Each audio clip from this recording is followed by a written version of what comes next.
بسم اللہ الرحمن الرحیم۔ السلام علیکم معزز خواتین و حضرات، میں محمد فیوم الفا نالج ڈسکور سے۔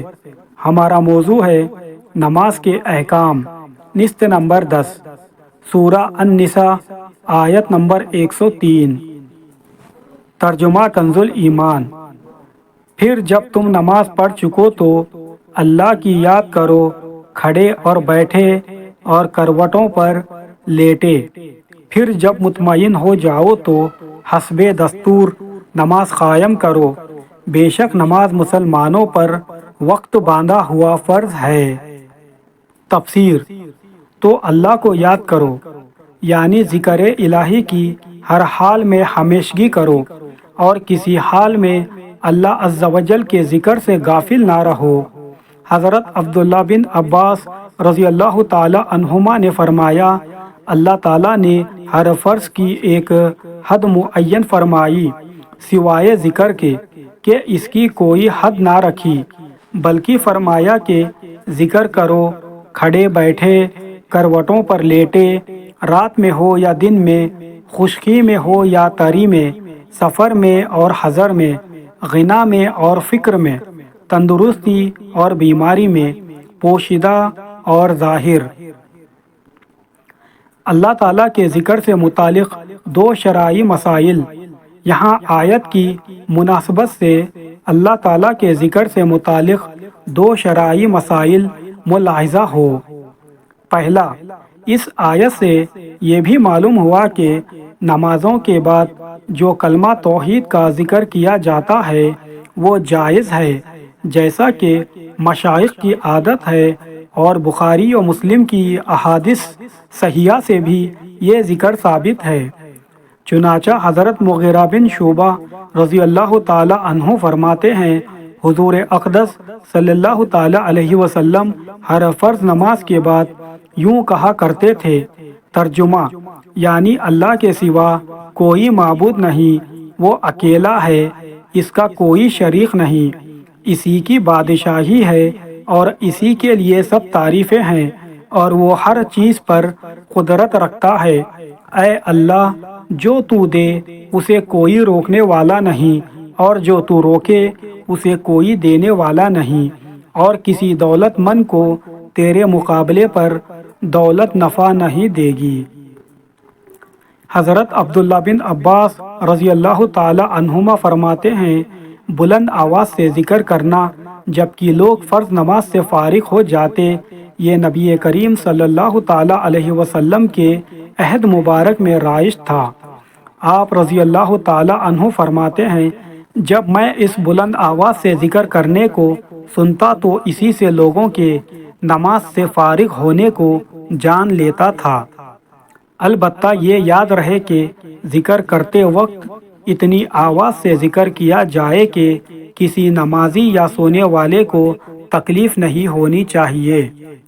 دوسرا، ذکر میں تسبیح، تحمید، تہلیل، تکبیر، ثنا، دعا سب داخل ہے۔ مقررہ وقت پر فرض ہے، نماز کے اوقات مقرر ہے، لہذا لازم ہے کہ ان اوقات کی رعایت کی جائے۔ سفر میں دو نمازوں کو جمع کرنے کا شرعی حکم۔ اس سے یہ بھی معلوم ہوا کہ سفر میں دو نمازیں جمع نہیں ہو سکتی۔ احادیث میں بھی سفر کے دوران دو نمازوں کو جمع کرنے کی نفی کی گئی ہے۔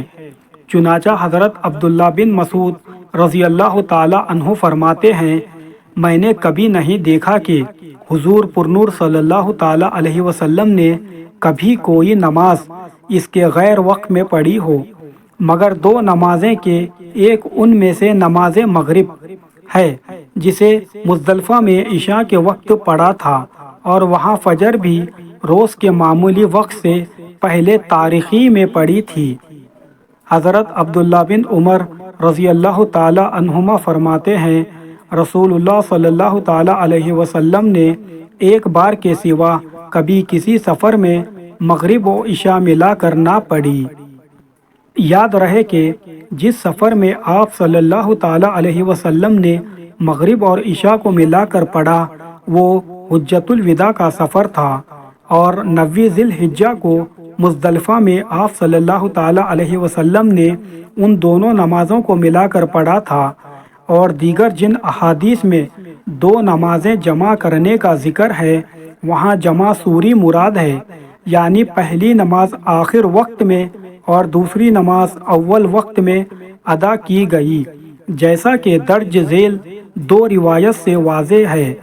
چنانچہ حضرت عبداللہ بن عمر رضی اللہ تعالی عنہما فرماتے ہیں، میں نے نبی کریم صلی اللہ تعالی علیہ وسلم کو دیکھا کہ جب آپ صلی اللہ تعالی علیہ وسلم کو پہنچنے کی جلدی ہوتی تو آخری وقت سے کچھ دیر پہلے مغرب کی اقامت کہہ کر نماز پڑھ لیتے، سلام پھیر کر کچھ دیر ٹھہرتے، پھر عشاء کی اقامت ہوتی اور نماز عشاء کی 2 رکعتیں پڑھتے۔